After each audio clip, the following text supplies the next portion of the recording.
திருச்சிற்றம்பலம். தென்னாடுடைய சிவனையை போற்றி, எந்நாட்டவருக்கும் இறைவா போற்றி. அனைவருக்கும் வணக்கம்.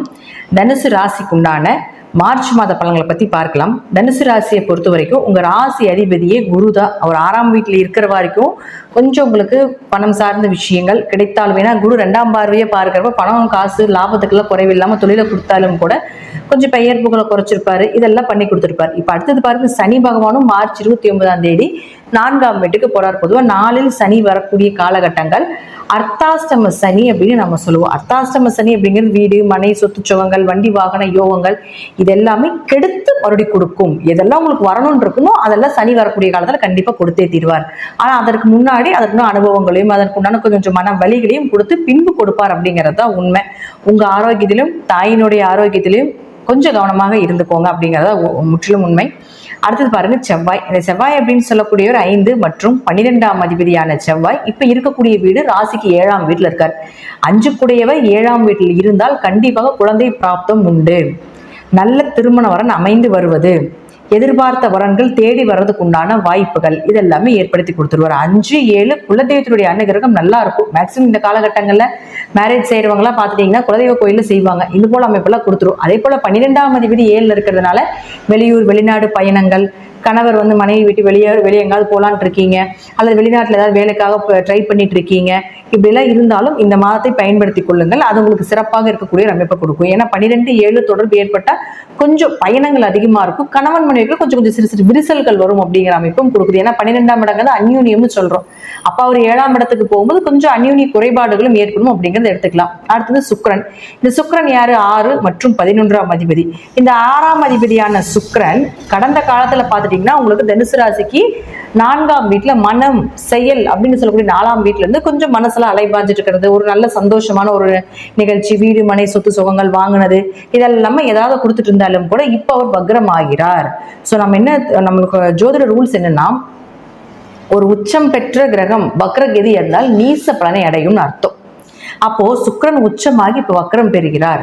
அப்ப சுக்கிரன் உச்சமாகி வக்ரம் பெறக்கூடிய காலகட்டங்கள்ல கொஞ்சம் கவனமா இருங்க. கடன் சார்ந்த விஷயத்துல, நோய் சார்ந்த விஷயத்துல, வேலைகள் சார்ந்த விஷயத்துல, லாபங்கள் சார்ந்த விஷயத்துல ரொம்ப கவனமாக இருக்க வேண்டும். அதே போல மூத்த சகோதரர்கள்கிட்டயே ரொம்ப கவனமாக இருந்து செயல்படுத்த வேண்டும்.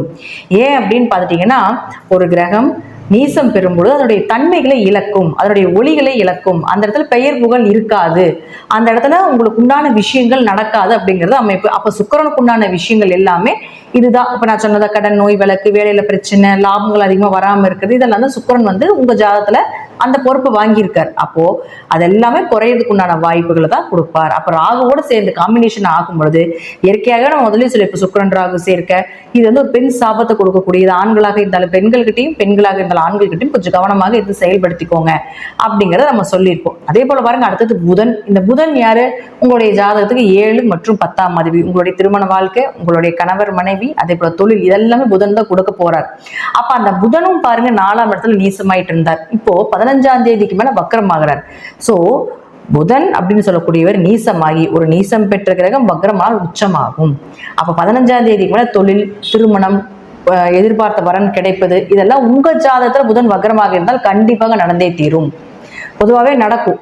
அல்லது உங்க ஜாதகத்துல வக்ரமாக இருந்தாலும் இன்னும் நான் சொல்றதை விட நல்ல பலன்கள் எல்லாமே வரும். தொழில் வளர்ச்சி, தொழில் ரீதியாக புதிய புதிய கிளைகள் அமைச்சுக் கொள்வது, தொழில் ரீதியாக புதிய நபர்களுடைய சப்போர்ட் கிடைப்பது, நல்ல வரன் அமைஞ்சு வர்றது, எதிர்பார்த்த வரன், திருமண வாழ்க்கை சிறப்பா இருக்கிறது, கணவன் மனைவிக்குள்ள நல்ல சந்தோஷ பிரியங்களாக இருப்பது, குடும்ப தேவைகளை பூர்த்தி பண்றது, இது எல்லாமே புதன் உங்க ஜாதகத்துல வக்ரமாக இருந்து 15ஆம் தேதிக்கு மேல நடப்பதற்குண்டான அமைப்பு. வக்ரமா இல்லையா இருந்தாலும் ஓரளவுக்கு நடப்பதற்குண்டான வாய்ப்பை நிச்சயமாக ஏற்படுத்தி கொடுப்பார் அப்படிங்கிறத முற்றிலும் உண்மை. அடுத்தது சூரியன். இந்த சூரியன் அப்படின்னு சொல்லக்கூடிய 9ஆம் அதிபதி. அவர் 3ஆம் வீட்டுல இருந்தார். 14ஆம் தேதிக்கு மேல 4க்கு வரப்போகிறார்.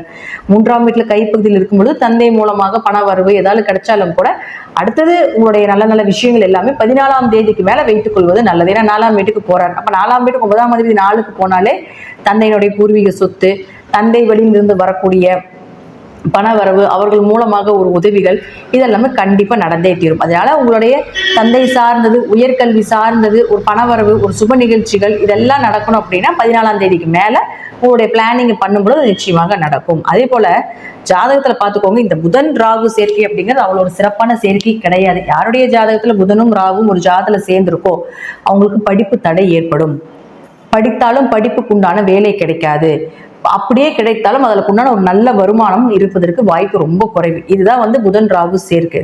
அடிப்படை கல்வியே தடையா ஒரு சிலருக்கு பார்த்துட்டீங்கன்னா.